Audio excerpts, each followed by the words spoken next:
Assalamualaikum warahmatullahi wabarakatuh. Alhamdulillah wassalatu wassalamu ala rasulillah Sayyidina Muhammadin bin Abdillah wa ala alihi wa sahbihi wa mawalah amma ba' Sahabat-sahabat sekalian, pada kesempatan kali ini saya ingin berbagi informasi tentang penyakit yang sering kita kenal dengan sebutan darah tinggi atau hipertensi. Jadi penyakit ini merupakan penyakit yang cukup banyak diderita oleh masyarakat kita.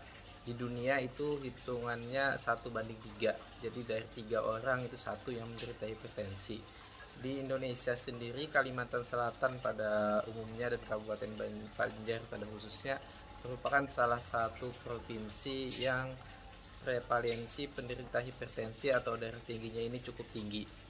Mungkin ini disebabkan budaya kita yang suka makan asin-asin dan suka makan yang berlemak, berminyak. Jadi sebelum kita bicara lebih jauh, saya ingin menjelaskan dulu apa sih yang dimaksud dengan hipertensi, atau kapan sih seseorang itu dinyatakan sebagai penderita hipertensi. Dari berbagai literatur, dari berbagai perhimpunan menyatakan bahwa hipertensi itu ada batas maksimal dan minim. Maksimalnya itu adalah kalau tekanan darahnya itu 140/90.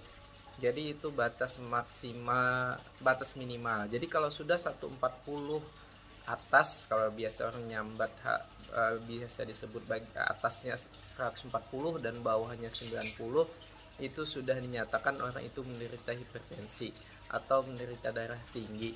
Tapi ada tapinya, itu tidak dinyatakan langsung apabila 1 kali tensi langsung 140/90 itu langsung dinyatakan sebagai penderita hipertensi. Tidak, tapi itu bisa didiagnosa penderita hipertensi minimal 2 kali atau lebih melakukan pemeriksaan tekanan darah dalam rentang waktu seminggu.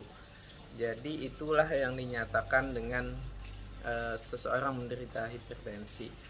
Yang kedua, apa sih penyebab seseorang itu terkena hipertensi atau penyakit darah tinggi?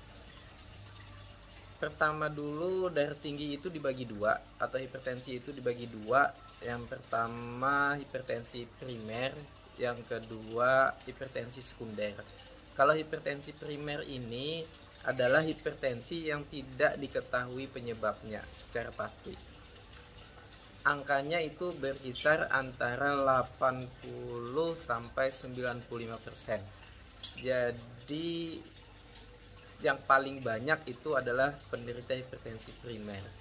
Sedangkan yang kedua adalah hipertensi sekunder, yaitu penderita hipertensi yang diketahui penyebabnya biasanya disebabkan oleh gangguan-gangguan organ lain. Misalnya ada penyakit tiroid atau gondok, atau juga misalnya pemakaian KB hormonal bagi ibu-ibu. Yang ketiga, misalnya ada kelainan di organ ginjal, dan 3 ini bisa menyebabkan hipertensi. Selain itu, sebenarnya walaupun hipertensi primer itu tidak diketahui penyebabnya, tapi ada yang disebut dengan namanya faktor risiko. Faktor risiko itu adalah sebuah faktor yang kalau orang mempunyai itu, maka orang itu dapat meningkatkan potensi terkena hipertensi. Jadi faktor risiko ini dibagi 2. Pertama, faktor risiko yang bisa dirubah. Yang kedua, faktor risiko yang tidak bisa dirubah. Faktor risiko yang bisa dirubah itu faktor risiko hipertensi yang dapat dirubah itu berupa misalnya 1, kebiasaan merokok. Jadi kebiasaan merokok itu mempunyai hubungan dengan terjadinya tekanan darah tinggi. Dan yang kedua misalnya stres ini juga berhubungan dengan terkenanya faktor risiko terkenanya eh, kenanya darah tinggi. Yang ketiga, salah satunya yaitu adalah kegemukan. Jadi orang gemuk itu juga berpotensi untuk terkena darah tinggi lebih tinggi daripada orang yang tidak gemuk. Itu disebabkan oleh penumpukan lemak-lemak di pembuluh darah. Yang keempat, yang ini yang banyak faktornya di tempat kita juga, yaitu faktor asupan garam atau uyah. Jadi garam itu juga mempunyai efek langsung kalau berlebihan terhadap peningkatan tekanan darah. Jadi konsumsi yang masin-masin, yang asin-asin itu berpengaruh terhadap terjadinya peningkatan tekanan darah. Yang kelima itu faktor tingkat konsumsi karbohidrat dan lemak. Jadi apabila konsumsi karbohidrat dan lemak ini berlebihan dan tidak diimbangi oleh aktivitas fisik maupun olahraga yang cukup, itu bisa menyebabkan terjadinya resiko peningkatan tekanan darah. Nah, jadi 5 faktor itu semuanya bisa dirubah. Jadi artinya dengan kemauan dan keinginan bagi penderita itu bisa melakukan modifikasi gaya hidup dan lain-lain supaya faktor risiko ini bisa ditekan. Yang kedua, ada faktor risiko yang tidak bisa dirubah. Pertama adalah usia. Jadi usia, makin tua seseorang, makin bertambah usia seseorang, maka resiko terkena hipertensi itu menjadi lebih besar. Karena perubahan struktur di pembuluh darah yang menjadi lebih kaku dan lain-lain itu bisa menjadikan seseorang berpotensi terkena tekanan darah tinggi. Yang kedua, jenis kelamin laki-laki. Jadi jenis kelamin laki-laki ini ternyata berpotensi mempunyai risiko lebih tinggi dibandingkan perempuan terkena tekanan darah tinggi. Nah, ini hubungannya dengan perbedaan hormonal antara laki-laki dan perempuan.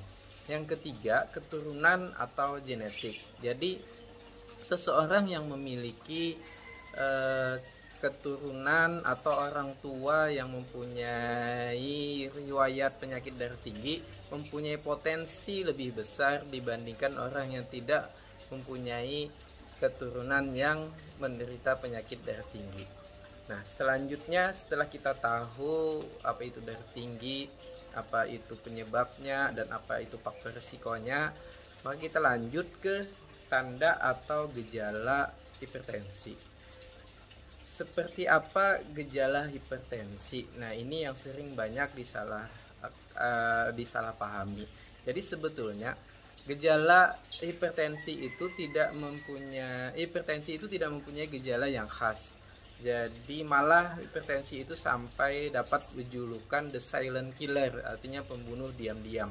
Kenapa? Karena hipertensi sekali lagi tidak mempunyai gejala yang khas, jadi orang tidak akan tahu apakah dia menderita darah tinggi atau tidak kecuali dengan melakukan pengukuran tekanan darah dengan alat yang dinamakan dengan alat tensimeter.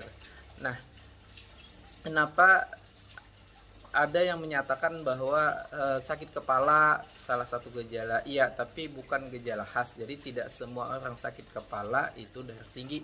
Tidak semua orang juga yang kepalanya tidak sakit itu darah tinggi. Jadi kesimpulannya, satu-satunya jalan untuk mengetahui seseorang itu mempunyai hipertensi atau tidak adalah dengan jalan melakukan pengukuran tekanan darah menggunakan alat yang dinamakan tensimeter. Tensimeter ini saat ini sudah banyak dijual bebas. Ada yang sekarang ini dianjurkan memakai yang elektrik atau yang digital. Sedangkan yang pakai air raksa itu sudah tidak dianjurkan lagi karena merupakan bahan berbahaya yang merusak lingkungan. Jadi saat ini tidak masalah kalau beli tensi digital yang ada dijual di pasaran. Yang keempat, kalau kita terkena hipertensi, apa sih resiko yang kita hadapi? Atau biasanya orang menyebutnya dengan komplikasi hipertensi itu apa saja? Hipertensi apabila dibiarkan tidak dilakukan penanganan dalam jangka waktu lama, maka hampir dipastikan 90% akan memiliki komplikasi. Komplikasi yang paling banyak itu sebagaimana yang biasa kita tahu ada 3.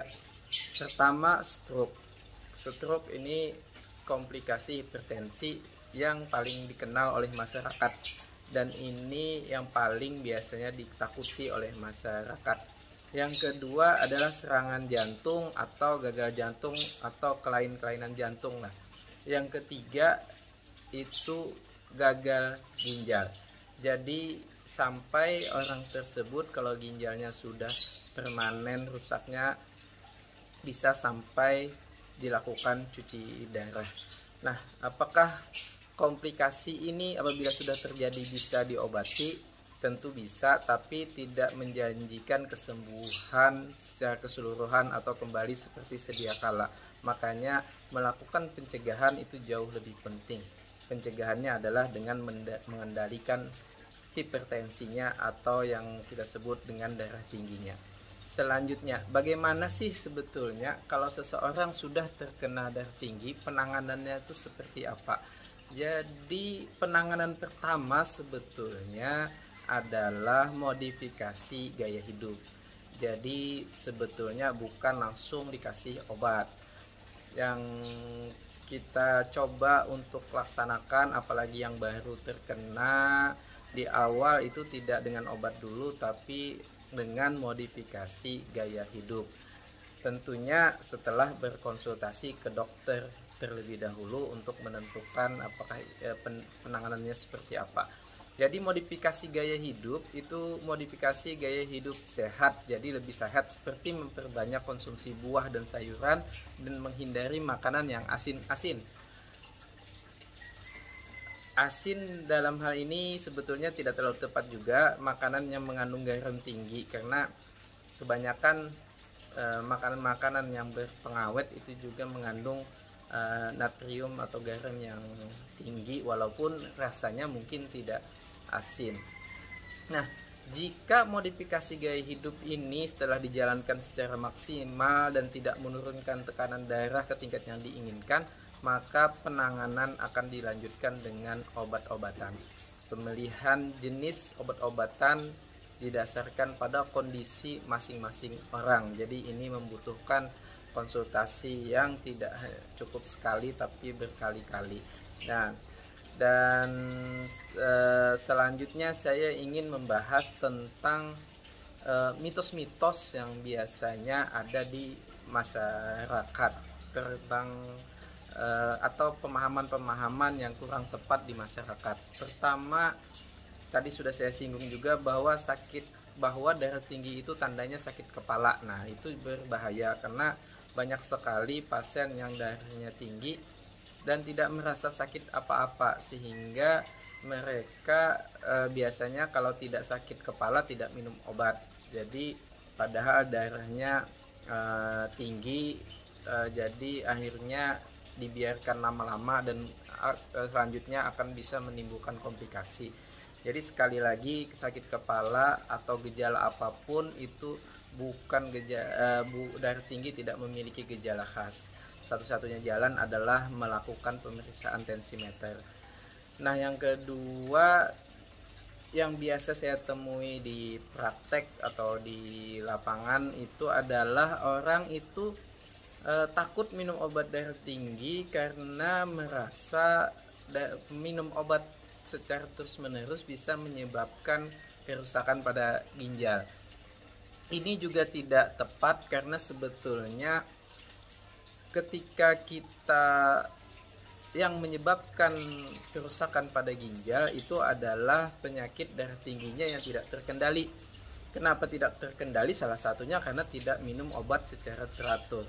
Nah, itu dua hal yang sering terjadi di masyarakat yang sering menyebabkan kesalahan dalam ketidakoptimalan dalam penanganan penyakit darah tinggi.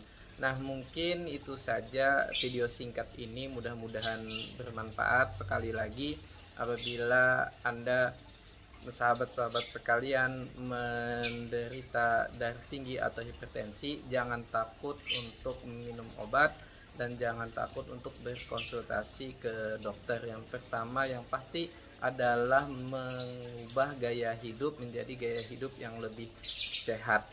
Selanjutnya sebagai penutup, kapan sih biasanya orang itu bisa terlepas dari obat darah tinggi?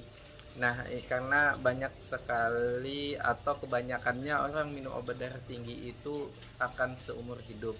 Jadi memang ada memang yang berhasil lepas dari obat darah tinggi, yaitu dengan jalan bersungguh-sungguh melakukan modifikasi gaya hidup. Tapi tentunya lepas atau tidaknya dari obat hipertensi atau darah tinggi itu adalah hasil dari penilaian dokter yang biasa sahabat-sahabat konsultasi atau percayai. Terima kasih, semoga bermanfaat. Wallahul muwaffiq ila aqwamit thoriq. Wassalamualaikum warahmatullahi wabarakatuh.